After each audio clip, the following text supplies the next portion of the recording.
আসসালামু আলাইকুম ভাইয়ারা, কেমন আছো? আশা করি সবাই ভালো আছো। যারা বর্তমানে নবম দশম শ্রেণীতে পড়তেছো, তোমাদের যে অ্যাকাউন্টিং সাবজেক্টটি রয়েছে এই সাবজেক্টের প্রত্যেকটি টপিক সম্পর্কে চ্যানেলে বা প্রত্যেকটি চ্যাপ্টারের ভিডিও তোমরা এই চ্যানেলে পেয়ে যাবে। এবং আজকে আমি আলোচনা করতে যাচ্ছি তোমাদের একটা কমন জিনিস, সেটা হচ্ছে ডেবিট ভাউচার এবং ক্রেডিট ভাউচার।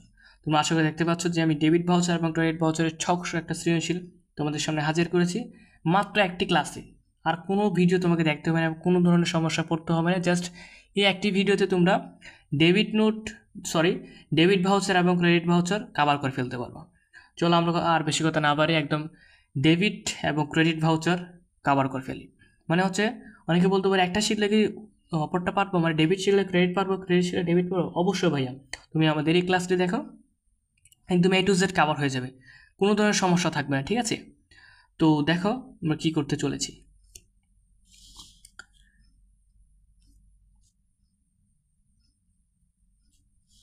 তো প্রথমত তোমাকে একটা জিনিস আমি দেখাই, সেটা হচ্ছে দেখো ছকটা দেখাই।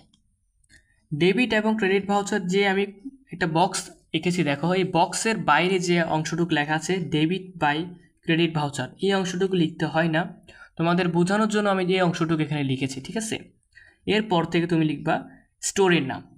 স্টোরের নাম হচ্ছে তোমাদের যে উদ্দীপকের নামটা দেওয়া থাকবে এবং ওই উদ্দীপকের নামটা এখানে লিখবা, এবং ওই উদ্দীপকের যে ঠিকানাটা দেওয়া থাকবে ওই ঠিকানাটা এখানে লিখবা।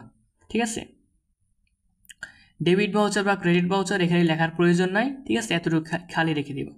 তারপর হচ্ছে তারিখ, গ্রহণকারীর নাম, ঠিকানা।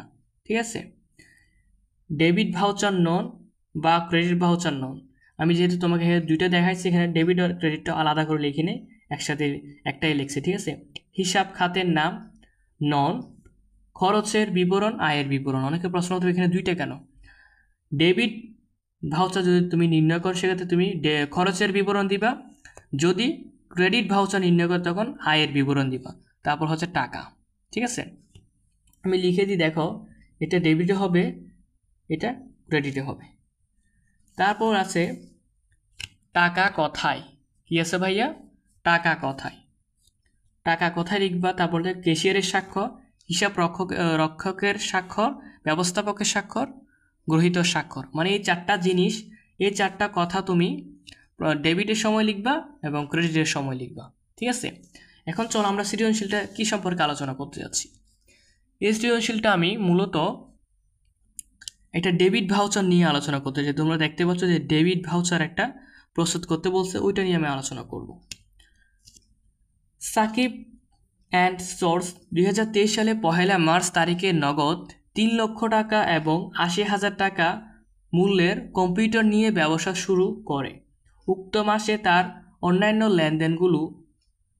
লেনদেনগুলোর ভিতর যেটা আমার প্রয়োজন, মানে ডেবিট ভাউচার নির্ণয় করার জন্য যেটা প্রয়োজন সেটা আমি নিয়েছি। দেখো, মার্চ 10 তারিখ কর্মচারীদের বেতন প্রধান 30,000 টাকা, ভাউচার নন 105। এখানে বলছে মার্চ 10 তারিখের লেনদেনের ভিত্তিতে ডেবিট ভাউচার প্রস্তুত করো। আমি বলেছিলাম যে তোমাদের ফার্স্ট অফ অল বলেছিলাম যে দেখো স্টোরের নাম কখন কোথা থেকে লিখবা। স্টোরের নামটা আমি বলছি উদ্দীপকে যেটা দেওয়া থাকবে ওইটার নামটা লিখবা। সাকিব অ্যান্ড সোর্স হবে স্টোরের নামের জায়গায়। ঠিক আছে, এখন ঠিকানাটা এখানে দেওয়া থাকবে বলছিলাম, যেহেতু এখানে ঠিকানাটা দেওয়া নেই ঠিকানাটা লিখবা না, জাস্ট এইভাবে ঠিকানাটা লিখে রাখতে পারো, বা তুমি এরকম এভাবে ডট দিয়েও লিখতে পারো, বা খালি লিখে দিতে পারো, কোনো সমস্যা নাই। এরপর বলছি তারিখ। তারিখ এখানে কি হবে? 10 মার্চ 2023। 10 মার্চ 2023, যেহেতু তোমাকে 10 তারিখের লেনদেনটা ডেবিট ভাউচার প্রস্তুত করতে বলছে, সেক্ষেত্রে তুমি লিখবে 10 মার্চ 2023 তারিখ লিখবা। ঠিক আছে, তারিখ লিখার পরে ডেবিট ভাউচার নন, তো আমাদের এখানে দেওয়া আছে, দেখো ডেবিট ভাউচার নন দিয়েছে 105, 105টা লিখে দিবা। হিসাব খাতের নাম, আমরা কি হিসাব করতেছি? আমরা কর্মচারীদের বেতন হিসাব করতে, মানে হচ্ছে বেতন শব্দটা লিখে দিতে হবে, জাস্ট এই জায়গায় বেতনটা লিখে দিবা। ঠিক আছে, কে গ্রহণ করছে, কোথা থেকে গ্রহণ করছে, এখানে কিছুই দেওয়া নাই, সেক্ষেত্রে তুমি গ্রহণকারীর নামও দেওয়া নাই, ঠিকানাও দেওয়া নাই, এগুলো খালি এভাবে ডট ডট দিয়ে রাখতে পারো বা এভাবে খালি রাখতে পারো, কোনো সমস্যা নাই। যখন তোমাকে এখন অমুকের নাম তমুকের নাম দেওয়া থাকবে বা ঠিকানা দেওয়া থাকবে, জাস্ট এই দুইটা এই জায়গা দেওয়া থাকবে, মানে যে এন্ট্রিটা বলবে ওই এন্ট্রিটা দেওয়া থাকবে, জাস্ট এই এন্ট্রির এই ইনফরমেশনগুলো তুমি এখানে লিখে দিবা। যেহেতু এখানে দেওয়া নাই সেটা তুমি লেখার প্রয়োজন নাই। এটা আমি মূলত দেখতে পাচ্ছ ঢাকা বোর্ড 2024-তে আলোচনা করতে, যে 24-এ এই সৃজনশীলে তোমার এই দুটো জিনিস দেওয়া নাই। এখন চলো আমরা ডেবিট ভাউচারটা প্রস্তুত করি। তো প্রথমেই তোমরা ফার্স্ট অফ অল এখানে একটা খরচ একটা পয়েন্ট দিয়ে দিবা 1, এখানে বেতন লিখবা, বেতন লিখে জাস্ট একদম ইজি, এখানে কত টাকা দিয়েছে ভাইয়া 30,000 টাকা, জাস্ট এভাবে লিখবা, দেখো 30,000 টাকা এখানে লিখে দিবা, 30,000 টাকা লিখে ক্লোজ করে দিবা। যেহেতু তোমার এখানে কারবারে বাট্টার কথাও বলা হয় নাই, তো 30,000 টাকা আবারও লিখবা, আবার লিখে ক্লোজ করে দেবা। ক্লোজ করে দেওয়ার পর এখানে লিখতে পারো, এভাবে লিখবে, দেখো 30,000 টাকা,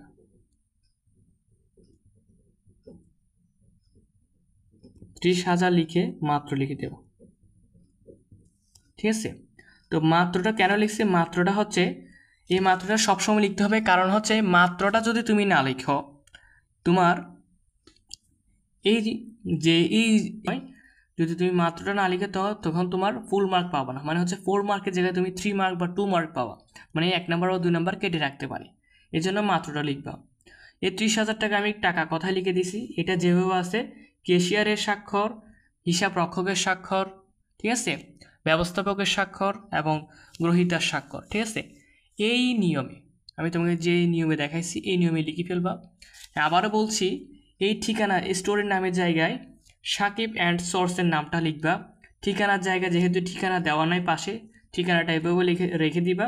এবং ডেবিট ভাউচারে বলা হয়েছে যে 105 নাম্বার, 105 নাম্বার আমি কোন জায়গায় পেয়েছি একটু ফলো করলে তুমি দেখতে পাবো যে আমি 105 নাম্বার যেটা তোমার দেওয়া আছে এই প্রশ্নে, যে ইন্টারভিউটা দেওয়া আছে 10 মার্চ, এই ইন্টারভিউ দেওয়া আছে ভাউচার নং 105, এই জায়গা থেকে আমি এই জায়গায় লিখেছি। ঠিক আছে, এবং হিসাবের নাম কি, হিসাব খাতের নাম হচ্ছে বেতন, এই জায়গায় তুমি এই বেতনটা লিখে দেবা। আশা করি বুঝতে পেরেছ। এবং তারিখের জায়গায় কি লিখবে, আমি বলছিলাম যে 10 মার্চ 2023, যেহেতু তোমাকে গ নাম্বারে বলা হয়েছে যে তুমি 10 তারিখের যে এন্ট্রিটা আছে ওই এন্ট্রিটিকে ডেবিট ভাউচার প্রস্তুত করো, এজন্য তোমরা 10 মার্চ 2023 তারিখটা এখানে লিখবা। দেখুন 10 মার্চ 2023, গ্রহণকারীর নাম বা ঠিকানা, যেহেতু এখানে তোমার কোনো কিছু উল্লেখ নেই এন্ট্রিতে, এই জন্য তুমি গ্রহণকারীর নাম বা ঠিকানা দিতে পারবা না, এভাবে খালি রেখে দিতে পারো বা এরকম ডট ডট দিয়ে রাখতে পারো। ঠিক আছে, এইভাবে মূলত তুমি ভিডিওটা কেমন হলো কমেন্টে বলবা, কোনো ধরনের সমস্যা হলে কমেন্টে বলবা। ঠিক আছে, এর মতো যাই বলি, ভালো থেকো, সুস্থ থাকো, অ্যাক্টিভ এডুকেশন চ্যানেলের সাথে জুড়ে থাকো। আল্লাহ হাফেজ।